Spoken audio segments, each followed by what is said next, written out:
Hello ಸ್ಪರ್ಧಾರ್ಥಿಗಳೇ, ಈ ವಿಡಿಯೋದಲ್ಲಿ ನಾವೇನಪ್ಪ ಅಂತಂದರೆ ಗ್ರೂಪ್ ಬಿ ಎಕ್ಸಾಮ್ಗೆ ಸಂಬಂಧಪಟ್ಟಿರ್ತಕ್ಕಂತೆ ಗ್ರೂಪ್ ಬಿ ಏನು ಎಕ್ಸಾಮ್ ನಡೀತಾ ಇದೆಯಲ್ಲ 19ನೇ ತಾರೀಕು ಆ ಎಕ್ಸಾಮ್ಗೆ ಸಂಬಂಧಪಟ್ಟಿರ್ತಕ್ಕಂತೆ ಸೈನ್ಸ್ ಆ್ಯಂಡ್ ಟೆಕ್ ಪ್ರಶ್ನೆಗಳನ್ನ ಡಿಸ್ಕಸ್ ಮಾಡ್ತಾ ಇದ್ವಿ. ಒಂದನೇ ವಿಡಿಯೋ ಆಗಿದೆ, ಸೊ ಇದು ಪಾರ್ಟ್ 2 ಆಗುತ್ತೆ ಸ್ನೇಹಿತರೆ.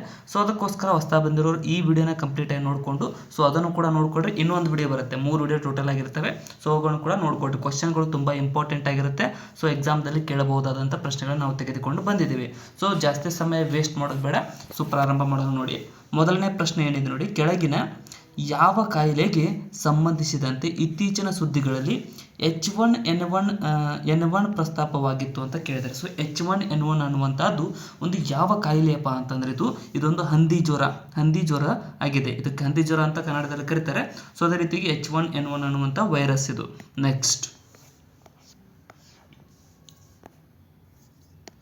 ಕೆಳಗಿನವುಗಳಲ್ಲಿ ಪರಿಸರ ವ್ಯವಸ್ಥೆ ಎಂಬುದಕ್ಕೆ ಉತ್ತಮ ವಿವರಣೆಯನ್ನು ಕೊಡಿ ಅಂತ ಕೇಳಿದ್ದಾರೆ. ಸೊ ಪರಿಸರ ವ್ಯವಸ್ಥೆ ಅನ್ನೋದಕ್ಕೆ ಕೆಳಗಿನವುಗಳಲ್ಲಿ ಉತ್ತಮ ವಿವರಣೆ ಅಂತ ಬಂದರೆ ಆಪ್ಷನ್ ಸಿ ಸರಿಯಾಗುತ್ತೆ. ಇಲ್ಲಿ ಜೀವಿಗಳ ಸಮುದಾಯದೊಂದಿಗೆ ಅವುಗಳನ್ನು ಅವಸರಿಸಿರುವ ಪರಿಸರಕ್ಕೆ ಈ ಒಂದು ಪರಿಸರ ವ್ಯವಸ್ಥೆ ಅಂತ ಕರೆಯಲಾಗುತ್ತದೆ. ಆಪ್ಷನ್ ಸಿ ಇಲ್ಲಿ ಸರಿಯಾದಂಥ ಉತ್ತರವಾಗುತ್ತೆ ನೋಡಿ ಸ್ನೇಹಿತರೆ. ನೆಕ್ಸ್ಟ್, ಆಲ್ರೆಡಿ ಒಂದಿಷ್ಟು ಕ್ವಶನ್ಗಳು ನಾವು ಡೀಪಾಗಿ ಡಿಸ್ಕಸ್ ಮಾಡ್ತಾ ಹೋಗಿದ್ವಿ. ಕೆಲವೊಂದಿಷ್ಟು ಟಫ್ ಬರ್ತವೆ, ಕೆಲವೊಂದಿಷ್ಟು ಈಸಿನೂ ಇರ್ತವೆ. ಸೊ ಟಫ್ ಇರೋದು ಭಾಳ ಇಂಪಾರ್ಟೆಂಟ್ ಆಗುತ್ತೆ ಸ್ನೇಹಿತರೆ. ಸೊ ಇಲ್ಲಿ ನೋಡೋದಾದರೆ, ವಿದ್ಯುತ್ ಉತ್ಪಾದಿಸಲು ಜಲಜನಕ ಸಮೃದ್ಧ ಇಂಧನ ಮತ್ತು ಆಮ್ಲಜನಕಗಳನ್ನು ಬಳಸುವ ಇಂಧನ ಕೋಶಗಳಿಗೆ ಸಂಬಂಧಿಸಿದಂತೆ ಕೆಳಗಿನ ಹೇಳಿಕೆಗಳನ್ನು ಪರಿಗಣಿಸಿ ಅಂತ ಕೇಳಿದೆ. ಅಂದರೆ ಹೈಡ್ರೋಜನ್ ಮತ್ತು ಆಕ್ಸಿಜನನ್ನು ಬಳಸಿ ಈ ಒಂದು ವಿದ್ಯುತ್ ಉತ್ಪಾದನೆಯನ್ನು ಮಾಡ್ತಾರಲ್ಲ, ಸೊ ಅದರ ಒಂದು ಇಂಧನ ಕೋಶಗಳಿಗೆ ಸಂಬಂಧಪಟ್ಟಿರ್ತಕ್ಕಂತೆ ಕೆಳಗಿನ ಹೇಳಿಕೆಗಳನ್ನು ಗಮನಿಸಿರಿ ಮತ್ತು ಇವುಗಳಲ್ಲಿ ಸರಿಯಾದ ಹೇಳಿಕೆಗಳು ಯಾವುವು ಅಂತ ಕೇಳಿದ್ದಾರೆ. ಸೊ ಇಲ್ಲಿ ನೋಡೋದಾದರೆ ಮೊದಲನೇ ಹೇಳಿಕೆ ಏನು ಹೇಳುತ್ತೆ ನೋಡಿ. ಮೊದಲನೇದು ಏನು ಹೇಳುತ್ತೆ, ಶುದ್ಧ ಜಲಜನಕವನ್ನು ಇಂಧನವನ್ನಾಗಿ ಬಳಸಿದರೆ ಇಂಧನ ಕೋಶವು ಉಪ ಉತ್ಪನ್ನಗಳನ್ನಾಗಿ ಉಷ್ಣ ಮತ್ತು ನೀರನ್ನು ಹೊರಹಾಕುತ್ತದೆ ಅಂತ ಕೊಟ್ಟಿದ್ದಾರೆ. ಇದು ಸರಿಯಾಗಿದೆ. ಸೊ ಶುದ್ಧ ಅಂದರೆ ಪ್ಯೂರ್ ಇರಬೇಕು, ಅದು ಹೈಡ್ರೋಜನ್ ಪ್ಯೂರ್ ಆಗಿದ್ದರೆ ಸೊ ಅದನ್ನು ಬಳಸಿದರೆ, ಸೊ ಉಪ ಉತ್ಪನ್ನ ಅಂದರೆ ಅದರ ಎಕ್ಸ್ಟ್ರಾಕ್ಟ್ ಅಂದರೆ ಇಂಧನವನ್ನು ಪ್ರೊಡ್ಯೂಸ್ ಮಾಡಿದ ಮೇಲೆ ಸೊ ಉಪ ಉತ್ಪನ್ನವಾಗಿ ಶಾಖ ಮತ್ತು ನೀರನ್ನು ಅದು ಹೊರ ಹಾಕುತ್ತೆ. ಸೊ ಇಲ್ಲಿ ಸರಿಯಾಗಿರ್ತಕ್ಕಂಥದ್ದು. ಮತ್ತು ಎರಡನೇದ್ದು, ಇಂಧನ ಕೋಶಗಳನ್ನು ಕಟ್ಟಡಗಳ ವಿದ್ಯುದೀಕರಣಕ್ಕೆ ಉಪಯೋಗಿಸಬಹುದು, ಆದರೆ ಲ್ಯಾಪ್ಟಾಪ್ನಂಥ ಕಂಪ್ಯೂಟರ್ ಸಾಧನಗಳಿಗಲ್ಲ ಅಂತ ಕೊಟ್ಟಿದ್ದಾರೆ. ಇದು ತಪ್ಪಾಗುತ್ತೆ ಸ್ನೇಹಿತರೆ. ಸೊ ಎಲ್ಲ ಕಡೆ ಆ ಇಂಧನ ಕೋಶಗಳನ್ನು ಬಳಸಬಹುದಾಗಿದೆ. ಸೊ ಎರಡನೇದು ಇಲ್ಲಿ ತಪ್ಪಾಗುತ್ತೆ. ಇನ್ನು ಮೂರನೇದು, ಇಂಧನ ಕೋಶಗಳು ಪರ್ಯಾಯ ವಿದ್ಯುತ್ ಪ್ರವಾಹ ಅಂದರೆ AC ಆಲ್ಟರ್ನೇಟಿವ್ ಕರೆಂಟ್ ಅಂತ ಕರಿತೀವಲ್ಲ ರೂಪದಲ್ಲಿ ವಿದ್ಯುತ್ತನ್ನು ಉತ್ಪಾದಿಸುತ್ತದೆ ಅಂತ ಕೊಟ್ಟಿದ್ದಾರೆ. ಇದು ಕೂಡ ಕರೆಕ್ಟ್ ತಪ್ಪಾಗಿದೆ. ಸೊ ಯಾಕಪ್ಪ ಅಂದರೆ DC ಕರೆಂಟ್, ಡೈರೆಕ್ಟ್ ಕರೆಂಟ್ನಲ್ಲಿ ಅದು ಪ್ರೊಡ್ಯೂಸ್ ಆಗಿರ್ತಕ್ಕಂಥದ್ದು. ಸೊ ಎ ಮಾತ್ರ ಇಲ್ಲಿ ಸರಿಯಾಗುತ್ತೆ. ಸೊ ಅಂದರೆ ಎ ಮಾತ್ರ ಇಲ್ಲಿ ಸರಿಯಾದಂಥ ಆಯ್ಕೆ ಆಗುತ್ತೆ ನೋಡಿ. ನೆಕ್ಸ್ಟ್, ಆಗಾಗ ಸುದ್ದಿಗಳಲ್ಲಿ ಕೇಳಿ ಬರ್ತಕ್ಕಂಥ ಇಂಡ್ ಆರ್ಕ್ ಇಲ್ಲಿ ಇಂಗ್ಲೀಷ್ನಲ್ಲಿ ನೋಡಿ. ಇಂಡ್ ಆರ್ಕ್ ಎಂಬುದು ಯಾವುದರ ಹೆಸರು ಅಂತ ಕೇಳಿದ್ದಾರೆ. ಸೊ ಇಂಡ್ ಆರ್ಕ್ ಅನ್ನುವಂಥದ್ದು ಯಾವುದರ ಹೆಸರಪ್ಪ ಅಂತಂದ್ರೆ ಇದು ಆರ್ಕ್ಟಿಕ್. ಆಪ್ಷನ್ ಡಿ ಸರಿಯಾಗುತ್ತೆ ನೋಡಿ. ಆರ್ಕ್ಟಿಕ್ ವಲಯದ ವೈಜ್ಞಾನಿಕ ಅಧ್ಯಯನಕ್ಕಾಗಿ ಇರತಕ್ಕಂಥ ಭಾರತದ ಜಲಾಂತರ್ಗತ ವೀಕ್ಷಣಾಲಯಕ್ಕೆ ಇಂಡ್ ಆರ್ಕ್ ಅಂತ ಕರೀತಾರೆ. ಆಪ್ಷನ್ ಡಿ ಇಲ್ಲಿ ಸರಿಯಾಗಿರ್ತಕ್ಕಂಥದ್ದು. ಆರ್ಕ್ಟಿಕ್ ವಲಯದಲ್ಲಿ ಕಂಡು ಬರ್ತಕ್ಕಂಥ ಈ ಒಂದು ಜಲಾಂತರ್ಗತ ವೀಕ್ಷಣಾಲಯವಾಗಿದೆ ಇದು. ನೆಕ್ಸ್ಟ್, ಬೋಳು ಬಂಡೆಯ ಮೇಲೂ ಪರಿಸಾರಿಕ ಅಂದರೆ ಇಕಾಲಜಿಕಲ್ ಮುಂದುವರಿಯುವಿಕೆಯನ್ನು ಪ್ರಕ್ರಿಯಿಸುವುದು ಲಿಚನ್ಗಳು. ಅಂದರೆ ನೀವು ನೋಡಿರ್ಬೋದು, ಲಿಚನ್ಗಳು ಬೆಳೆದಿರ್ತವೆ. ಸೊ ಯಾವುದೇ ಒಂದು ಕಲ್ಲು ಆಗಿರಲಿ, ಶಾರ್ಪ್ ಅಲ್ಲ, ಸೊ ಬೋಳು ಕಲ್ಲು ಮೇಲೆ ಸೊ ಈ ಲಿಚನ್ಗಳು ಬೆಳೆದಿರ್ತವೆ, ಕಲ್ಲು ಹೂಗಳು. ಸೊ ವಾಸ್ತವದಲ್ಲಿ ಕೆಳಗಿನ ಇವುಗಳ ಸಹಜೀವಿ ಸಂಬಂಧಿಗಳು ಸಿಂಬಯೋಟಿಕ್ ಅಸೋಸಿಯೇಷನ್ ಅಂತ ಕೇಳಿದ್ದಾರೆ. ಸೊ ಯಾವುದರ ಒಂದು ಸಹಜೀವಿಯ ಸಂಬಂಧಿಗಳು ಲಿಚನ್ಸ್ಗಳು ಅಂತ ಕೇಳಿದ್ದಾರೆ. ಸೊ ಈ ಲಿಚನ್ಗಳು ಅಂತ ಬಂದಾಗ ಇವು ಏನಪ್ಪ ಅಂದರೆ ಅಲ್ಗೆ ಮತ್ತು ಫಂಗೈ ಆಗಿವೆ. ಇವು ಅಲ್ಗೆ ಮತ್ತು ಫಂಗೈನ ಸಹಜೀವಿಗಳು ಅಥವಾ ಸಿಂಬಯೋಟಿಕ್ ಅಸೋಸಿಯೇಷನ್ ಅಂತ ಕರಿತೀವಿ ಲಿಚನ್ಗಳನ್ನು. ಸೊ ಪಾಚಿ ಮತ್ತು ಶಿಲೀಂಧ್ರಗಳ ಸಹಜೀವಿಗಳಾಗಿವೆ. ಆಪ್ಷನ್ ಬಿ ಇಲ್ಲಿ ಸರಿಯಾದಂಥ ಆಯ್ಕೆಯಾಗುತ್ತೆ. ನೆಕ್ಸ್ಟ್, ಭಾರತದ ಉಕ್ಕು ಉದ್ಯಮದ ಕೈಗಾರಿಕೆಗಳಿಂದ ಬಿಡುಗಡೆಯಾಗುವಂತಹ ಪ್ರಮುಖ ಮಲಿನಕಾರಕಗಳು ಯಾವುವು ಅಂತ ಕೇಳಿದ್ದಾರೆ. ಸೊ ಉಕ್ಕು ಅಂತ ಅಂದರೆ ಕಬ್ಬಿಣ ತಯಾರಿಕೆಯ ಫ್ಯಾಕ್ಟರಿಯಲ್ಲಿ ಸೊ ಬಿಡುಗಡೆ ಆಗ್ತಕ್ಕಂಥ ಮೇನ್ ಕಾರಕಗಳು ಯಾವುವು ಅಂತ ಕೇಳಿದ್ದಾರೆ. ಸೊ ಮಲಿನಕಾರಕಗಳು ಸೊ ಇಲ್ಲಿ ನೋಡೋದಾದರೆ ಯಾವುವು ಅಂತ ಅಂದರೆ ನೋಡಿ, ಮೊದಲನೇದು ಗಂಧಕ ಡೈಆಕ್ಸೈಡ್, ಕಾರ್ಬನ್ ಡೈಆಕ್ಸೈಡ್ ಬಿಡುಗಡೆ ಆಗುತ್ತೆ. ಸಾರಜನಕ ಆಕ್ಸೈಡ್ಗಳು ಬಿಡುಗಡೆ ಆಗುತ್ತೆ. ಸೊ ಇದು ಕೂಡ ಆಗುತ್ತೆ. ಇನ್ನು ಇಂಗಾಲದ ಮೊನಾಕ್ಸೈಡ್, ಕಾರ್ಬನ್ ಮೊನಾಕ್ಸೈಡ್ ಬಿಡುಗಡೆ ಆಗುತ್ತೆ. ಇಂಗಾಲದ ಡೈಆಕ್ಸೈಡ್ ಕೂಡ ಬಿಡುಗಡೆ ಆಗುತ್ತೆ. ಇಂಗಾಲದ ಆಕ್ಸೈಡ್, ಇಂಗಾಲದ ಡೈಆಕ್ಸೈಡ್, ಕಾರ್ಬನ್ ಮೊನಾಕ್ಸೈಡ್ ಮತ್ತು ಈ ಒಂದು ನೈಟ್ರೋಜನ್ ಆಕ್ಸೈಡ್ಗಳು ಕೂಡ ಇದರಲ್ಲಿ ಬಿಡುಗಡೆ ಆಗ್ತಕ್ಕಂಥದ್ದು. ಆಪ್ಷನ್ ಡಿ ಇಲ್ಲಿ ಸರಿಯಾಗುತ್ತೆ. 4 ಇಲ್ಲಿ ಹೊರಸೂಸುವಿಕೆ ಆಗತ್ತೆ. ನೆಕ್ಸ್ಟ್, ಅಗ್ನಿ 4 ಕ್ಷಿಪಣಿಗೆ ಸಂಬಂಧಿಸಿದಂತೆ ಕೆಳಗಿನ ಹೇಳಿಕೆಗಳನ್ನು ಪರಿಗಣಿಸಿ. ಸೊ ಅಗ್ನಿ 4 ಕ್ಷಿಪಣಿಗೆ ಸಂಬಂಧಪಟ್ಟಿರ್ತಕ್ಕಂತೆ ಈ ಮೇಲಿನ ಸರಿಯಾದ ಉತ್ತರವನ್ನು ಆಯ್ಕೆ ಮಾಡಿ ಅಂತ ಕೇಳಿದರೆ. ಸೊ ಅಗ್ನಿ 4 ಕ್ಷಿಪಣಿಯಲ್ಲಿ ಕೇಳಿದ್ದು. ಸೊ ಇಲ್ಲಿ ನೋಡೋದಾದ್ರೆ ಮೊದಲನೇದು ಅದು ಭೂಮಿಯಿಂದ ಭೂಮಿಗೆ ಹಾರತಕ್ಕಂಥ ಕ್ಷಿಪಣಿಯಾಗಿದೆ. ಸರಿಯಾಗಿದೆ. ಅಗ್ನಿ 4 ಕ್ಷಿಪಣಿ ಇಲ್ಲ, ಭೂಮಿಯಿಂದ ಭೂಮಿಗೆ ಹಾರತಕ್ಕಂಥ ಕ್ಷಿಪಣಿ ಅದು. ಸೊ ಅದನ್ನು ಧ್ರುವೀಕೃತ ನೋಂದಣಿಕಾರಿ ಇಂಧನದಿಂದ ಮಾತ್ರ ತುಂಬಲಾಗುತ್ತದೆ. ಇದು ತಪ್ಪು. ಎರಡನೇ ತಪ್ಪಾಗುತ್ತೆ. ಅದು 7500 ಕಿಲೋಮೀಟರ್ ದೂರದವರೆಗೆ 1 ಟನ್ ಭಾರದ ಅಣ್ವಸ್ತ್ರ ಸಿಡಿತಲೆಯನ್ನು ಪ್ರಯೋಗಿಸಬಲ್ಲದು. ಇದು ಕೂಡ ತಪ್ಪಾಗುತ್ತೆ. ಸೊ ಇಲ್ಲಿ ಎ ಮಾತ್ರ ಸರಿಯಾಗುತ್ತೆ. ಅಗ್ನಿ 4ಗೆ ಸಂಬಂಧಪಟ್ಟಿರ್ತಕ್ಕಂತೆ ಎ ಹೇಳಿಕೆ ಮಾತ್ರ ಇಲ್ಲಿ ಸರಿಯಾದದ್ದು. ನೆಕ್ಸ್ಟ್, 2 ಅಸಾಂಪ್ರದಾಯಿಕ ಶಕ್ತಿ ಮೂಲಗಳಾದ ಕೋಲ್ ಬೆಡ್, ಮೀಥೇನ್ ಹಾಗೂ ಶೆಲ್ ಗ್ಯಾಸ್ಗಳಿಗೆ ಸಂಬಂಧಿಸಿದಂತೆ ಈ ಹೇಳಿಕೆಗಳನ್ನು ಪರಿಗಣಿಸಿ ಅಂತ ಕೇಳಿದ್ದಾರೆ. ಸೊ ಮೇಲಿನ ಸರಿಯಾದ ಉತ್ತರವನ್ನು ಆಯ್ಕೆ ಮಾಡಿ ಅಂತ ಕೇಳಿದ್ದಾರೆ. ಸೊ ಕೋಲ್ ಬೆಡ್, ಮೀಥೇನ್ ಮತ್ತು ಸೆಲ್ ಗ್ಯಾಸ್ಗಳನ್ನು ಸಂಬಂಧಪಟ್ಟಿರ್ತಕ್ಕಂತೆ ಇಲ್ಲಿ ನೋಡೋಣ ಬನ್ನಿ ಏನಂತ ವಾಕ್ಯಗಳಿದ್ದಾವೆ. ಸೊ ಮೊದಲನೇ ವಾಕ್ಯ ಏನು ಹೇಳುತ್ತೆ, ಕೋಲ್ ಬೆಡ್ ಮೀಥೇನ್ ಕಲ್ಲಿದ್ದಲು ಸಾಲು ಸಂದುಗಳಿಂದ ಪಡೆಯಲಾಗುವ ಶುದ್ಧ ಮೀಥೇನ್ ಅನಿಲವಾದರೆ ಶೆಲ್ ಅನಿಲವು ಸೂಕ್ಷ್ಮ ಕಣಗಳ ಪದರಶಿಲೆಯಿಂದ ಪಡೆಯಲಾಗುವ ಒಂದು ಪ್ರೊಪೇನ್ ಹಾಗೂ ಬ್ಯೂಟೇನ್ಗಳ ಮಿಶ್ರಣವಾಗಿದೆ. ಇದು ಕೂಡ ಸರಿಯಾಗಿದೆ. ಯಾಕಪ್ಪ ಅಂತಂದರೆ ಈ ಒಂದು ಶೆಲ್ ಅನಿಲ ಅನ್ನುವಂಥದ್ದು ಪ್ರೊಪೇನ್ ಮತ್ತು ಬ್ಯೂಟೇನ್ಗಳ ಮಿಶ್ರಣವಾಗುತ್ತೆ. ಇದನ್ನು ಪದರಶಿಲೆಯಿಂದ ನಾವು ಪಡೆದುಕೊಳ್ತೇವೆ. ಸೊ ಅದೇ ರೀತಿ ಕೋಲ್ ಬೆಡ್ ಮೀಥೇನ್ ಕಲ್ಲಿದ್ದಲು ಅನ್ನುವಂಥದ್ದು ಕಲ್ಲಿದ್ದಲು ಸಾಲುಗಳ ಸಂದುಗಳಿಂದ ಪಡೆಯಲಾಗುವ ಒಂದು ಶುದ್ಧವಾದಂತಹ ಮೀಥೇನ್ ಆಗಿದೆ. ಸೊ ಎರಡು ಹೇಳಿಕೆಗಳಲ್ಲಿ ಸರಿ ಆಗ್ತವೆ. ಸ್ವಲ್ಪ ಪಾಸ್ ಮಾಡ್ಕೊಂಡು ಇದರ ಬಗ್ಗೆ ಅರ್ಥ ಮಾಡ್ಕೊಂಡು ಮುಂದೆ ಹೋಗಿ ಸ್ನೇಹಿತರೆ, ತುಂಬ ಇಂಪಾರ್ಟೆಂಟ್ ಆಗಿದೆ. ನೆಕ್ಸ್ಟ್, ಭಾರತದಲ್ಲಿ ಸಮೃದ್ಧವಾದ ಕೋಲ್ ಬೆಡ್ ಮೀಥೇನ್ ಮೂಲಗಳಿದ್ದರೆ ಈವರೆಗೆ ಶೆಲ್ ಗ್ಯಾಸ್ ಮೂಲಗಳು ಪತ್ತೆಯಾಗಿಲ್ಲ. ಇದು ಕೂಡ ಸರಿಯಾಗುತ್ತೆ. ನಮ್ಮ ದೇಶದಲ್ಲಿ ಮೀಥೇನ್ ಮೂಲಗಳು ಕಂಡು ಬಂದಿದ್ದಾವೆ, ಬಟ್ ಶೆಲ್ ಗ್ಯಾಸ್ ಮೂಲಗಳು ಕಂಡು ಬಂದಿಲ್ಲ ಸ್ನೇಹಿತರೆ. ಎರಡು ಹೇಳಿಕೆಗಳು ಇಲ್ಲಿ ಸರಿ ಆಗ್ತವೆ. ಆಪ್ಷನ್ ಸಿ ಇಲ್ಲಿ ಸರಿಯಾದಂಥ ಆಯ್ಕೆ ಆಗುತ್ತೆ ನೋಡಿ. ನೆಕ್ಸ್ಟ್, ಬೇವಿನ ಮರಕ್ಕೆ ಸಂಬಂಧಿಸಿದಂತೆ ಕೆಳಗಿನ ಹೇಳಿಕೆಗಳನ್ನು ಪರಿಗಣಿಸಿ. ಬೇವಿನ ಮರಕ್ಕೆ ಸಂಬಂಧಪಟ್ಟಿರ್ತಕ್ಕಂತೆ ಇಲ್ಲಿ ಹೇಳಿಕೆಗಳನ್ನು ನಾವು ನೋಡೋದಾದರೆ ಮೊದಲನೇದು ಕೀಟಗಳ ಹಾಗೂ ಹುಳುಗಳು ಅವು ಕೆಲವು ಪ್ರಭೇದಗಳ ಪ್ರಸರಣವನ್ನು ತಡೆಯಲು ಬೇವಿನ ಎಣ್ಣೆಯನ್ನು ಕೀಟನಾಶಕವಾಗಿ ಬಳಸಬಹುದಾಗಿದೆ. ಸರಿಯಾಗುತ್ತೆ ನೋಡ್ರಿ. ಬೇವಿನ ಎಣ್ಣೆಯನ್ನು ಕೀಟನಾಶಕವಾಗಿ ಕೂಡ ನಾವು ಬಳಸಬಹುದು. ಯಾಕಪ್ಪ ಅಂತಂದರೆ ಅದರಲ್ಲಿ ಆ ರೀತಿಯಾದ ಒಂದು ಕಾರಕಗಳಿರ್ತವೆ. ಸೊ ಅದೇ ರೀತಿಯಾಗಿ ಎರಡನೇದು ಜೈವಿಕ ಇಂಧನಗಳ ಹಾಗೂ ಆಸ್ಪತ್ರೆ ಮಾರ್ಜಕಗಳ ತಯಾರಿಕೆಯಲ್ಲಿ ಬೇವಿನ ಬೀಜಗಳನ್ನು ಬಳಸಲಾಗುತ್ತದೆ. ಇದು ಕೂಡ ಸರಿಯಾಗುತ್ತೆ. ಬೇವಿನ ಬೀಜವನ್ನು ಒಂದು ಜೈವಿಕ ಇಂಧನ ಮತ್ತು ಆಸ್ಪತ್ರೆ ಮಾರ್ಜಕಗಳಲ್ಲಿ ಕೂಡ ಬಳಸಲಾಗುತ್ತದೆ. ಔಷಧಿ ಉದ್ಯಮದಲ್ಲಿ ಬೇವಿನ ತೈಲ ಬಳಕೆಯಾಗುತ್ತದೆ. ಬಳಕೆ ಇದೆ ಅಂತ ಕೊಟ್ಟಿದ್ದಾರೆ. ಸೊ ಇದು ಏನು ತಪ್ಪು ಅನಿಸುತ್ತೆ. ಯಾಕಪ್ಪ ಅಂತಂದರೆ ಔಷಧದಲ್ಲಿ ಏನು ಬೇವಿನ ತೈಲ ಉದ್ಯಮ ಬಳಕೆ ಆಗಂಗಿಲ್ಲ. ಸೊ 1 ಮತ್ತು 2 ಮಾತ್ರ ಇಲ್ಲಿ ಸರಿ ಆಗ್ತವೆ ಸ್ನೇಹಿತರೆ. ನೆಕ್ಸ್ಟ್, ಫಿಂಗರ್ ಪ್ರಿಂಟ್ ಸ್ಕ್ಯಾನಿಂಗ್ ಸೇರಿದಂತೆ ಒಬ್ಬ ವ್ಯಕ್ತಿಯ ಬಯೋಮೆಟ್ರಿಕ್ ಗುರುತಿಗಾಗಿ ಕೆಳಗಿನ ಯಾವುದನ್ನು ಬಳಸಬಹುದಾಗಿದೆ ಅಂತ ಕೇಳಿದ್ದಾರೆ. ಸೊ ಫಿಂಗರ್ ಪ್ರಿಂಟ್ ಸ್ಕ್ಯಾನಿಂಗ್ಗೆ ಸಂಬಂಧಪಟ್ಟಿರ್ತಕ್ಕಂತೆ ಯಾವುದೇ ಒಬ್ಬ ವ್ಯಕ್ತಿಯ ಬಯೋಮೆಟ್ರಿಕ್ ಗುರುತಿಗಾಗಿ ಮೇಲಿನ ಹೇಳಿಕೆಗಳಲ್ಲಿ ಸರಿಯಾದದು ಯಾವುದು ಅಂತ ಕೇಳಿದ್ದಾರೆ. ಸೊ ಇಲ್ಲಿ ನೋಡೋದಾದರೆ ಮೊದಲನೇದೇನು ಹೇಳುತ್ತೆ. ಸೊ ಏನಪ್ಪ ಅಂದರೆ ಕಣ್ಣಿನ ಪಾಪೆ ಸ್ಕ್ಯಾನಿಂಗ್ ಅಥವಾ ಐರಿಸ್ ಸ್ಕ್ಯಾನಿಂಗ್ನ ಮಾಡ್ಬೋದು. ಸರಿಯಾಗಿದೆ. ಬಯೋಮೆಟ್ರಿಕ್ನಲ್ಲಿ ಐರಿಸ್ ಸ್ಕ್ಯಾನಿಂಗ್ ಮೂಲಕ ಪಡಿಬೋದು. ಇನ್ನು ರೆಟಿನಾಲ್ ಅಥವಾ ಅಕ್ಷಿಪಟ ಕೂಡ ಸ್ಕ್ಯಾನಿಂಗ್ ಮಾಡ್ಬೋದು. ಸ್ಕ್ಯಾನಿಂಗ್ ಎರಡನೇದು ಕೂಡ ಸರಿಯಾಗುತ್ತೆ. ಧ್ವನಿ ಗುರುತು ವಾಯ್ಸ್ ರಿಕಾಗ್ನಿಷನ್ ಕೂಡ ಮಾಡಬಹುದಾಗಿದೆ. 3 ಇಲ್ಲಿ ಸರಿಯಾಗ್ತವೆ. ಬಯೋಮೆಟ್ರಿಕ್ಗೆ ಸಂಬಂಧಪಟ್ಟಿರ್ತಕ್ಕಂಥ ಆಪ್ಷನ್ ಡಿ ಸರಿಯಾಗುತ್ತೆ ನೋಡಿ. ನೆಕ್ಸ್ಟ್, ಸಸ್ಯಕ ಪ್ರವರ್ಧನೆಗೆ ಅಂದರೆ ವೆಜಿಟೇಟಿವ್ ಪ್ರೊಪಗೇಷನ್ ಸಂಬಂಧಿಸಿದಂತೆ ಕೆಳಗಿನ ಹೇಳಿಕೆಗಳಲ್ಲಿ ಯಾವುದು ಸರಿಯಾಗಿದೆ ಅಂತ ಕೇಳಿದ್ದಾರೆ. ಸೊ ವೆಜಿಟೇಟಿವ್ ಪ್ರೊಪಗೇಷನ್ಗೆ ಸಂಬಂಧಪಟ್ಟಿರ್ತಕ್ಕಂತೆ ಯಾವುದು ಸರಿಯಾಗಿದೆ ಅಂತ ಅಂದರೆ ಮೊದಲನೇದು ಸಸ್ಯಕ ಪ್ರವರ್ಧನೆಯು ಕ್ಲೋನೀಯ ಜನಸಂಖ್ಯೆಯನ್ನು ಹೆಚ್ಚಿಸುತ್ತದೆ. ಸರಿಯಾಗಿದೆ. ಕ್ಲೋನೀಯ ಜನಸಂಖ್ಯೆಯನ್ನು ಇದು ವೆಜಿಟೇಟಿವ್ ಪ್ರೊಪಗೇಷನ್ ಅನ್ನುವಂಥದ್ದು ಹೆಚ್ಚಿಸುತ್ತೆ. ಸೊ ಎರಡನೇದು ಏನು ಹೇಳುತ್ತೆ, ಸಸ್ಯಕ ಪ್ರವರ್ಧನೆಯು ವೈರಸ್ಗಳ ನಿರ್ಮೂಲನೆಯಲ್ಲಿ ಸಹಾಯಕ. ಸೊ ವೈರಸ್ಗಳ ನಿರ್ಮೂಲನೆಯಲ್ಲಿ ಇದೇನು ಸಹಾಯಕ ಇಲ್ಲ. ಎರಡನೇ ತಪ್ಪಾಗುತ್ತೆ ಸ್ನೇಹಿತರೆ. ಇನ್ನು ಮೂರನೇದು ಸಸ್ಯಕ ಪ್ರವರ್ಧನೆಯನ್ನು ವರ್ಷದ ಬಹುತೇಕ ಕಾಲದಲ್ಲಿ ಅಳವಡಿಸಬಹುದಾಗಿದೆ. ಇದು ಕೂಡ ಸರಿಯಾಗುತ್ತೆ. ಸೊ ಅಂದರೆ ಹಣ್ಣು ಸೀಸನ್ ವೈಸ್ ಅಷ್ಟೇ ಕೊಡ್ತೇವೆ. ಇದ್ರ ಪ್ರೊಪಗೇಷನ್ ಮಾಡಿದರೆ ಸೊ ಪ್ರತಿ ವರ್ಷದ ಎಲ್ಲ ಒಂದು ಸೀಸನ್ದಲ್ಲಿ ಹಣ್ಣು ಬರೋ ರೀತಿಯಾಗಿ ಮಾಡಬಹುದು. ಸೊ 1 ಮತ್ತು 3 ಇಲ್ಲಿ ಸರಿ ಆಗ್ತವೆ. ಆಪ್ಷನ್ ಸಿ ಸರಿಯಾದಂಥ ಆಯ್ಕೆ ಆಗುತ್ತೆ. ನೆಕ್ಸ್ಟ್, ಕೆಳಗಿನ ತಂತ್ರಜ್ಞಾನ ಅಥವಾ ವಿದ್ಯಮಾನಗಳನ್ನು ಪರಿಗಣಿಸಿ. ಕುಲಾಂತರಿ ಬೆಳೆ ಟ್ರಾನ್ಸ್ಜೆನಿಕ್ ಕ್ರಾಪ್ ಅಂತ ಕರಿತೀವಿ, ಕುಲಾಂತರಿ ಬೆಳೆಯನ್ನು. ಸೊ ಈ ಸೃಷ್ಟಿಗೆ ಮೇಲಿನವುಗಳಲ್ಲಿ ಯಾವುದನ್ನು ಬಳಸಲಾಗುತ್ತದೆ ಅಂತ ಕೇಳಿದ್ದಾರೆ. ಸೊ ಟ್ರಾನ್ಸ್ಜೆನಿಕ್ ಕ್ರಾಪ್ಗೆ ಯಾವುದನ್ನು ಬಳಸಲಾಗುತ್ತದೆ ಅಂತ ಅಂದರೆ ಇಲ್ಲಿ ಆಪ್ಷನ್ಗಳಲ್ಲಿ ನೋಡೋದಾದರೆ, ಸೊ ಹಣ್ಣು ಬಿಡುವ ಸಸಿಗಳಲ್ಲಿ ಮೊಗ್ಗುವಿಕೆ ಮತ್ತು ಕಸಿ, ಸೊ ಇದು ಟ್ರಾನ್ಸ್ಜೆನಿಕ್ ಆಗಂಗಿಲ್ಲ, ತಪ್ಪಾಗುತ್ತೆ. ಇನ್ನು ಸೈಟೋಪ್ಲಾಸ್ಮಿಕ್ ಮೇಲ್ ಸ್ಪಿರಿಲಿಟಿ ಅಂತ ಕರಿತೀವಿ, ಕೋಶದ್ರವ್ಯಕ್ಕೆ ನರಬಂಧತೆ, ಇದು ಸರಿಯಾಗುತ್ತೆ ಸ್ನೇಹಿತರೆ. ಸೊ ಇದು ಏನಪ್ಪ ಅಂದರೆ ಟ್ರಾನ್ಸ್ಜೆನಿಕ್ ಕ್ರಾಪನ್ನು ಮಾಡಬಹುದಾಗಿದೆ. ಇನ್ನು ಜೀನ್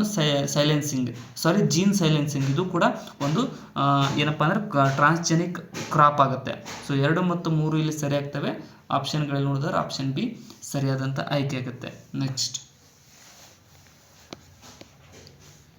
ಕೆಳಗಿನವುಗಳಲ್ಲಿ ಯಾವುದು ಆಹಾರ ಸರಪಳಿಯ ಸರಿಯಾದ ಅನುಕ್ರಮವಾಗಿದೆ ಅಂತ ಕೇಳಿದ್ದಾರೆ. ಸೊ ಇಲ್ಲಿ ನೋಡೋದಾದರೆ ಆಹಾರ ಸರಪಳಿಯ ಸರಿಯಾದ ಅನುಕ್ರಮಣಿಕೆ ಯಾವುದು ಅಂತ ಅಂದರೆ ಡೈಆಟಮ್ಸ್ ಫಸ್ಟ್ ಬರ್ತವೆ. ಸೊ ಕ್ರಸ್ಟೇಷಿಯನ್ಸ್ ಮತ್ತು ಹೆರ್ರಿಂಗ್ಸ್ ಇದು ಒಂದು ಸರಿಯಾದ ಒಂದು ಆಹಾರ ಸರಪಳಿಯಾಗಿದೆ. ಆಪ್ಷನ್ ಎ ಇಲ್ಲಿ ಸರಿಯಾಗುತ್ತೆ ನೋಡಿ. ನೆಕ್ಸ್ಟ್, ಕೆಳಗಿನವುಗಳಲ್ಲಿ ಯಾವುದು ಅಥವಾ ಯಾವುವು ರಾಸಾಯನಿಕ ಬದಲಾವಣೆಯ ಉದಾಹರಣೆಗಳಾಗಿವೆ ಅಂತ ಕೇಳಿದ್ದಾರೆ. ಸೊ ರಾಸಾಯನಿಕ ಬದಲಾವಣೆಯ ಉದಾಹರಣೆಗಳು ಯಾವುವು ಅಂತ ಅಂದರೆ ಮೊದಲನೇದು ಸೋಡಿಯಂ ಕ್ರೋಮೈಟ್ನ ಹರಳೀಕರಣ. ಸೊ ಇದು ರಾಸಾಯನಿಕ ಬದಲಾವಣೆ ಏನಲ್ಲಿದೆ, ಇದು ಫಿಸಿಕಲ್ ಬದಲಾವಣೆ ಆಗುತ್ತೆ. ಸೊ ಅದಕ್ಕೋಸ್ಕರ ತಪ್ಪಾಗುತ್ತೆ. ಇನ್ನು ಮಂಜಿನ ಕರಗುವಿಕೆ ಇದು ಕೂಡ ಫಿಸಿಕಲ್ ಬದಲಾವಣೆ, ಎರಡನೇದು ಕೂಡ ಆಗಂಗಿಲ್ಲ. ಇನ್ನು ಹಾಲಿನ ಮೊಸರಾಗುವಿಕೆ ಇದು ರಾಸಾಯನಿಕ ಬದಲಾವಣೆ ನೋಡಿ, ರಾಸಾಯನಿಕ ಬದಲಾವಣೆ ಆಗುತ್ತೆ. ಸಿ ಮಾತ್ರ ಇಲ್ಲಿ ಸರಿಯಾದಂಥ ಆಯ್ಕೆ ಆಗುತ್ತೆ. ನೆಕ್ಸ್ಟ್, ಕೆಳಗಿನ ಕಾಯಿಲೆಗಳನ್ನು ಪರಿಗಣಿಸಿ. ಸೊ ಯಾವುದು ಭಾರತದಿಂದ ನಿರ್ಮೂಲನೆಗೊಂಡಿದೆ ಅಂತ ಕೇಳ್ತಾರೆ, ಅಂದರೆ ಭಾರತದಲ್ಲಿ ಕಂಪ್ಲೀಟಾಗಿ ಎರಾಡಿಕೇಟ್ ಆಗಿದೆ ಅಂತ ಕೇಳ್ತಾರೆ. ಸೊ ಇಲ್ಲಿ ನೋಡೋದಾದರೆ ಡಿಪ್ತೀರಿಯಾ ಇನ್ನೂ ನಿರ್ಮೂಲನೆ ಆಗಿದೆ ಅಂತ ಘೋಷಿಸಿಲ್ಲ. ಸೊ ಚಿಕನ್ ಪಾಕ್ಸ್ನು ಕೂಡ ಘೋಷಿಸಿಲ್ಲ. ಅದೇ ರೀತಿಯಾಗಿ ಸ್ಮಾಲ್ ಪಾಕ್ಸ್ ಇದನ್ನು ಘೋಷಿಸಿದ್ದಾರೆ. ಸೊ ಇದು ಭಾರತದಿಂದ ಸಂಪೂರ್ಣವಾಗಿ ನಿರ್ಮೂಲನೆಗೊಂಡಿರ್ತಕ್ಕಂಥ ಕಾಯಿಲೆ ಅಂತ ಘೋಷಿತವಾಗಿದೆ. ಸೊ ಅದಕ್ಕೋಸ್ಕರನೇ ಬಿ ಇಲ್ಲಿ ಸರಿಯಾಗುತ್ತೆ, ಅಂದರೆ 3 ಮಾತ್ರ ಇಲ್ಲಿ ಸರಿಯಾದಂಥ ಆಯ್ಕೆ ಆಗುತ್ತೆ. ನೆಕ್ಸ್ಟ್, ಕೆಳಗಿನವುಗಳನ್ನು ಪರಿಗಣಿಸಿ. ಸೊ ಮೇಲಿನ ಬಗೆಯ ಪ್ರಾಣಿಗಳಲ್ಲಿ ಯಾವುದರಲ್ಲಿ ಶಿಶಿರ ನಿದ್ರೆ ಅಂದರೆ ವಿದ್ಯಮಾನವನ್ನು ಕಾಣಬಹುದು ಅಂತ ಕೇಳಿದ್ರು. ಸೊ ಹೈಬರ್ನೇಷನ್ ಅಂದರೆ ನೋಡ್ರಿ, ವಿಂಟರ್ ಟೈಮ್ದೊಳಗಡೆ ಯಾವುದೇ ಒಂದು ಪ್ರಾಣಿ ತನ್ನ ಅಂದರೆ ಆವಾಗ ವಿಂಟರ್ ಟೈಮ್ ಜಾಸ್ತಿ ಇದಿರುತ್ತೆ, ಚಳಿ ಇರುತ್ತೆ. ಸೊ ಅದಕ್ಕೋಸ್ಕರನೇ ಹೊರಗಡೆ ಹೋಗಿ ಅವುಗಳಿಗೆ ಆಹಾರ ಹುಡುಕೊಳ್ಳೋಕ್ಕಾಗಂಗಿಲ್ಲ. ಸೊ ಅದಕ್ಕೋಸ್ಕರನೇ ಅವು ಹೈಬರ್ನೇಷನ್ಗೆ ಹೋಗ್ತವೆ. 5-6 ತಿಂಗಳ ಎನರ್ಜಿ ಕನ್ಸರ್ವ್ ಮಾಡ್ಕೊಂಡು ಒಂದೇ ಜಾಗದಲ್ಲೇ ಕೂತ್ಕೊಂಡು ಬಿಡ್ತವೆ. ಸೊ ಅದಕ್ಕೆ ಹೈಬರ್ನೇಷನ್ ಅಂತ ಕರಿತೀವಿ. ಸೊ ಕೆಳಗಿನವುಗಳಲ್ಲಿ ಯಾವುದು ಹೈಬರ್ನೇಷನ್ನ ಒಂದು ಯಾವುದರಲ್ಲಿ ಕಾಣಬಹುದು ಅಂತ ಕೇಳಿದ್ದಾರೆ. ಸೊ ಹೈಬರ್ನೇಷನ್ ಯಾವುದರಲ್ಲಿ ಕಾಣಬಹುದು ಅಂತ ಅಂದರೆ ಏನಪ್ಪ ಅಂತಂದರೆ ಫಸ್ಟ್ ಬಾವಲಿಗಳು, ಬ್ಯಾಟ್ಸ್ ಕೂಡ ಮಾಡ್ತೇವೆ, ಹೈಬರ್ನೇಷನ್ಗೆ ಹೋಗ್ತವೆ. ಇನ್ನು ಕರಡಿಗಳು ಅಥವಾ ಬೇರ್ಸ್ ಇವು ಕೂಡ ಮಾಡ್ತವೆ ಹೈಬರ್ನೇಷನ್. ಇನ್ನು ರಾಡೆಂಟ್ಸ್ ಅಥವಾ ದಂಶಕಗಳು ಇವು ಕೂಡ ಹೈಬರ್ನೇಷನ್ಗೆ ಒಳಗಾಗ್ತವೆ. ಸೊ 3 ಇಲ್ಲಿ ಸರಿ ಆಗ್ತವೆ. ಆಪ್ಷನ್ ಡಿ ಇಲ್ಲಿ, ಆಪ್ಷನ್ ಸಿ ಇಲ್ಲಿ ಸರಿಯಾದಂಥ ಆಯ್ಕೆ ಆಗುತ್ತೆ ನೋಡಿ. ನೆಕ್ಸ್ಟ್, ಆಹಾರ ಧಾನ್ಯ ಹಾಗೂ ತೈಲ ಬೀಜಗಳ ಅಸಮರ್ಪಕವಾದ ನಿರ್ವಹಣೆ ಮತ್ತು ಸಂಗ್ರಹಣೆಯ ಪರಿಣಾಮದಿಂದ ಉತ್ಪತ್ತಿಯಾಗುವಂಥ ಅಫ್ಲಾಟಾಕ್ಸಿನ್ಸ್ ಎಂಬ ವಿಷಕಾರಿ ಸಾಮಾನ್ಯವಾಗಿ ಅಡುಗೆ ಪ್ರಕ್ರಿಯೆಯಲ್ಲಿ ನಾಶ ಹೊಂದುತ್ತವೆ. ಈ ಅಫ್ಲಾಟಾಕ್ಸಿನ್ಗಳು ಕೆಳಗಿನ ಯಾವುದರಿಂದ ಉತ್ಪತ್ತಿಯಾಗುತ್ತವೆ ಅಂತ ಕೇಳಿದ್ದಾರೆ. ಸೊ ಅಫ್ಲಾಟಾಕ್ಸಿನ್ಗಳು ಯಾವುದರಿಂದ ಉತ್ಪತ್ತಿಯಾಗುತ್ತವೆ ಅಂತ ಅಂದರೆ ಇವು ಆಪ್ಷನ್ ಸಿ, ಇವು ಮೌಲ್ಡ್ಸ್ ಅಥವಾ ಬೂಸ್ಟ್ ಮೂಲಕ ಅಫ್ಲಾಟಾಕ್ಸಿನ್ಗಳು ಉತ್ಪತ್ತಿ ಆಗ್ತವೆ. ಸೊ ತೈಲ ಬೀಜ ಅಸಮರ್ಪಕವಾದ ನಿರ್ವಹಣೆ ಮತ್ತು ಸಂಗ್ರಹಣೆಯಿಂದ ಪರಿಣಾಮದಿಂದ ಉತ್ಪತ್ತಿ ಆಗ್ತಕ್ಕಂಥ ಒಂದು ಅಫ್ಲಾಟಾಕ್ಸಿನ್ಗಳು ಇವು. ಅಫ್ಲಾಟಾಕ್ಸಿನ್ ಬಗ್ಗೆ ನಿಮಗೂ ಗೊತ್ತಿರಬೇಕು. ಸೊ ಆಪ್ಷನ್ ಸಿ ಇಲ್ಲಿ ಸರಿಯಾದಂಥ ಆಯ್ಕೆ ಆಗುತ್ತೆ ನೋಡಿ ಸ್ನೇಹಿತರೆ. ನೆಕ್ಸ್ಟ್, ಬಳಸಿದ ಕಂಪ್ಯೂಟರ್ಗಳ ಅಥವಾ ಅವುಗಳ ಬಿಡಿ ಭಾಗಗಳ ಅಸಮರ್ಪಕ ಹಾಗೂ ವಿವೇಚನಾರಹಿತ ತ್ಯಾಜ್ಯದಿಂದ ಪರಿಸರದಲ್ಲಿ ಈ ತ್ಯಾಜ್ಯವಾಗಿ ಕೆಳಗಿನ ಯಾವ ರಾಸಾಯನಿಕಗಳು ಬಿಡುಗಡೆಯಾಗುತ್ತವೆ ಅಂತ ಕೇಳ್ತಾರೆ. ಅಂದರೆ ನೀವು ಅದೊಂದು ಲ್ಯಾಪ್ಟಾಪನ್ನು ವೇಸ್ಟ್ ಆಗಿದೆ ಅಂತ ಮಾರ್ತೀರಿ. ಸೊ ಅದು ಈ ತ್ಯಾಜ್ಯವಾಗಿ ಹೊರಹೊಮ್ಮುತ್ತೆ. ಸೊ ಅದರಿಂದ ಯಾವ ಒಂದು ರಾಸಾಯನಿಕಗಳು ಬಿಡುಗಡೆಯಾಗುತ್ತವೆ ಅಂತ ಕೇಳಿದ್ದಾರೆ. ಸೊ ಇಲ್ಲಿ ನೋಡೋದಾದರೆ ಯಾವುದು ಬೆರಿಲಿಯಂ ಬಿಡುಗಡೆ ಆಗುತ್ತೆ, ಅದರಿಂದ ಬೆರಿಲಿಯಂ ಬರುತ್ತೆ. ಕ್ಯಾಡ್ಮಿಯಂ ಕೂಡ ಬಿಡುಗಡೆ ಆಗುತ್ತೆ. ಕ್ರೋಮಿಯಂ ಕೂಡ ಬಿಡುಗಡೆ ಆಗುತ್ತೆ. ಅದೇ ರೀತಿಗೆ ಹೆಪ್ಟಾಕ್ಲಾರ್ ಆಗಂಗಿಲ್ಲ. ಸೊ ಇನ್ನು ಮರ್ಕ್ಯೂರಿ ಕೂಡ ಬಿಡುಗಡೆ ಆಗುತ್ತೆ. ಇನ್ನು ಲೆಡ್ ಕೂಡ ಆಗುತ್ತೆ, ಲೆಡ್ ಅಥವಾ ಸಿಸ್. ಪ್ಲೂಟೋನಿಯಂ ಕೂಡ ಬಿಡುಗಡೆ ಆಗುತ್ತೆ. ಸೊ ಪ್ಲೂಟೋನಿಯಂ ಏನು ಆಗಂಗಿಲ್ಲ, ಅದರಲ್ಲಿ ಇರೋಂಗಿಲ್ಲ ಪ್ಲೂಟೋನಿಯಮ್. ಸೊ ಪ್ಲೂಟೋನಿಯಂ ಆಗಂಗಿಲ್ಲ. ಸೊ 1, 2, 3, 5, 6 ಅಂತ ಅಂದರೆ ಆಪ್ಷನ್ ಬಿ ಇಲ್ಲಿ ಸರಿಯಾಗಿರ್ತಕ್ಕಂಥ ಆಯ್ಕೆ ಆಗುತ್ತೆ ನೋಡಿ. ನೆಕ್ಸ್ಟ್, ಕೆಳಗಿನ ಯಾವುದರಿಂದ ಉಂಟಾಗುವ ಪರಿಸರ ಮಾಲಿನ್ಯ ಆಮ್ಲ ಮಳೆಗೆ ಕಾರಣವಾಗುತ್ತದೆ ಅಂತ ಕೇಳಿದ್ದಾರೆ. ಸೊ ನೀವು ಆ್ಯಸಿಡ್ ರೈನ್ ಅಂತ ಕೇಳಿರಬಹುದು. ಸೊ ಇದು ಯಾವುದರಿಂದ ಪರಿಣಾಮವಾಗಿ ಉಂಟಾಗುತ್ತದೆ ಅಂತಂದರೆ ನೈಟ್ರಸ್ ಆಕ್ಸೈಡ್ ಮತ್ತು ಗಂಧಕದ ಡೈಆಕ್ಸೈಡ್ ಮೂಲಕ ಈ ಒಂದು ಆ್ಯಸಿಡ್ ರೈನ್ ಉಂಟಾಗುತ್ತದೆ. ನೆಕ್ಸ್ಟ್, ಜೈವಿಕ ಪದ್ಧತಿಯಲ್ಲಿ ಆಹಾರ ಸರಪಳಿಗೆ ಸಂಬಂಧಿಸಿದಂತೆ ಕೆಳಗಿನ ಹೇಳಿಕೆಗಳನ್ನು ಪರಿಗಣಿಸಿ. ಸೊ ಆಹಾರ ಸರಪಳಿಗೆ ಸಂಬಂಧಪಟ್ಟಿರ್ತಕ್ಕಂತೆ ಈ ಒಂದು ಹೇಳಿಕೆಗಳಲ್ಲಿ ಮೊದಲನೇದು ಏನು ಹೇಳುತ್ತೆ, ಒಂದು ಆಹಾರ ಸರಪಳಿಯು ಜೀವಿಗಳು ಸೇವಿಸುವ ಆಹಾರ ಕ್ರಮವನ್ನು ನಿದರ್ಶಿಸುತ್ತದೆ. ಸರಿಯಾಗಿದೆ. ಜೀವಿಗಳು ಸೇವಿಸ್ತಕ್ಕಂಥ ಆಹಾರ ಕ್ರಮವನ್ನು ಅದು ನಿದರ್ಶಿಸುತ್ತದೆ ಒಂದು ಆಹಾರ ಸರಪಳಿ. ಇನ್ನು ನೆಕ್ಸ್ಟ್ ಎರಡನೇದು ಏನು ಹೇಳುತ್ತೆ, ಆಹಾರ ಸರಪಳಿಯು ಜೀವ ಪ್ರಭೇದಗಳ ಒಂದು ಸಮಷ್ಟಿಯೊಳಗೆ ಕಾಣಿಸುತ್ತದೆ. ಇದಿಲ್ಲ, ಸಮಷ್ಟಿ ಒಳಗಡೆ ಏನು ಕಾಣಿಸಂಗಿಲ್ಲ. ಸೊ ಎರಡನೇ ತಪ್ಪಾಗುತ್ತೆ. ಒಂದು ಆಹಾರ ಸರಪಳಿಯು ಇತರ ಪ್ರಾಣಿಗಳಿಂದ ಸೇವಿಸಲ್ಪಡುವ ಪ್ರತಿ ಜೀವಿಯ ಸಂಖ್ಯೆಯನ್ನು ತಿಳಿಸುತ್ತದೆ. ಇದು ಕೂಡ ತಪ್ಪಾಗುತ್ತೆ. ಸೊ ಒಂದು ಮಾತ್ರ ಇಲ್ಲಿ ಸರಿಯಾದಂಥ ಆಯ್ಕೆ ಆಗುತ್ತೆ ನೋಡಿ ಸ್ನೇಹಿತರೆ. ನೆಕ್ಸ್ಟ್, ಕೆಳಗಿನ ಜೀವಿಗಳನ್ನು ಪರಿಗಣಿಸಿ. ಮೇಲಿನವುಗಳಲ್ಲಿ ಯಾವುದು ಅಥವಾ ಯಾವುಗಳನ್ನು ಜೈವಿಕ ರಸಗೊಬ್ಬರಗಳಾಗಿ ಬಳಸಲಾಗುತ್ತದೆ ಅಂತ ಕೇಳಿದ್ದಾರೆ.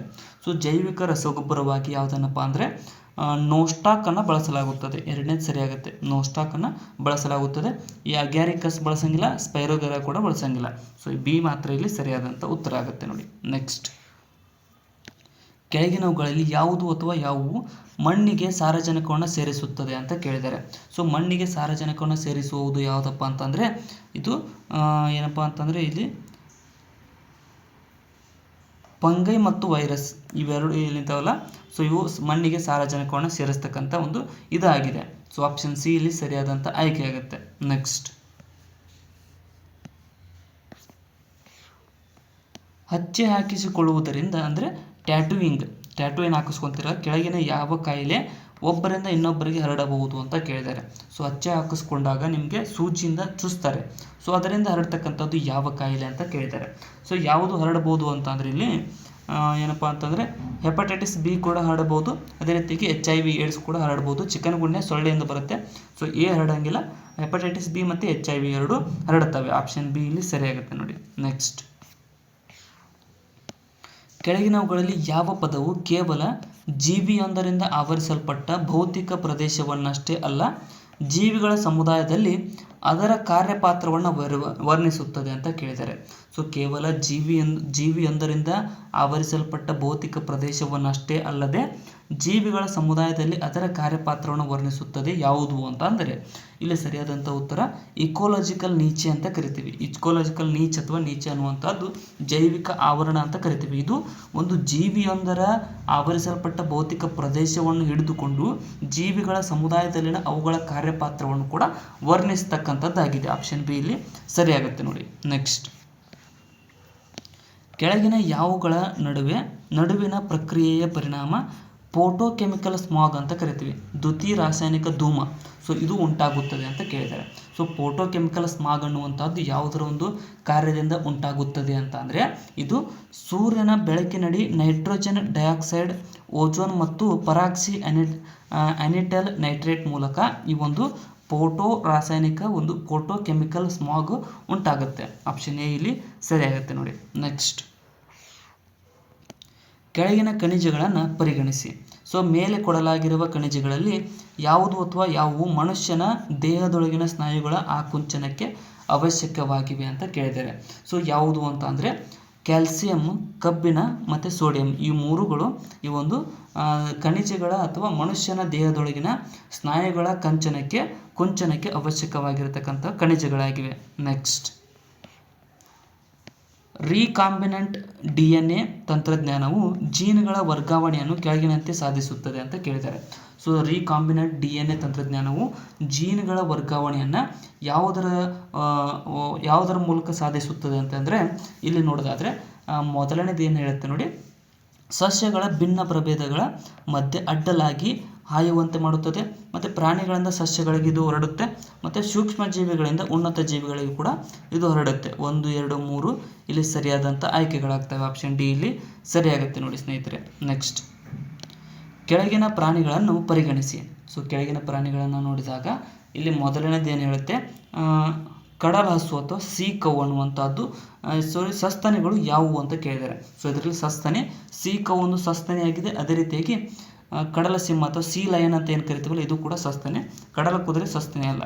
ಸೊ ಅದಕ್ಕೋಸ್ಕರನೇ ಆಪ್ಷನ್ ಬಿ ಸರಿಯಾಗುತ್ತೆ ನೋಡಿ. ನೆಕ್ಸ್ಟ್, ಶೈತ್ಯಾಗಾರದಲ್ಲಿ ಸಂಗ್ರಹಿಸಿಟ್ಟ ಹಣ್ಣುಗಳು ಹೆಚ್ಚು ಕಾಲದವರೆಗೆ ಬಾಳಿಕೆ ಬರಲು ಕಾರಣವೇನು ಅಂತ ಕೇಳಿದ್ದಾರೆ. ಸೊ ಶೈತ್ಯಾಗಾರದಲ್ಲಿ ಸಂಗ್ರಹಿಸಿಟ್ಟ ಹಣ್ಣುಗಳು ಹೆಚ್ಚು ಕಾಲದವರೆಗೆ ಬಾಳಿಕೆ ಬರಲು ಕಾರಣವೇನಪ್ಪ ಅಂತಂದರೆ ಇದು ಆಪ್ಷನ್ ಸಿ, ಉಸಿರಾಟ ಕ್ರಿಯೆಯ ದರ ಇಳಿದಿರುತ್ತದೆ. ಸೊ ಅದಕ್ಕೋಸ್ಕರನೇ ಹೆಚ್ಚು ಕಾಲದವರೆಗೆ ಹಣ್ಣುಗಳು ಬಾಳಿಕೆ ಬರುತ್ತವೆ. ನೆಕ್ಸ್ಟ್,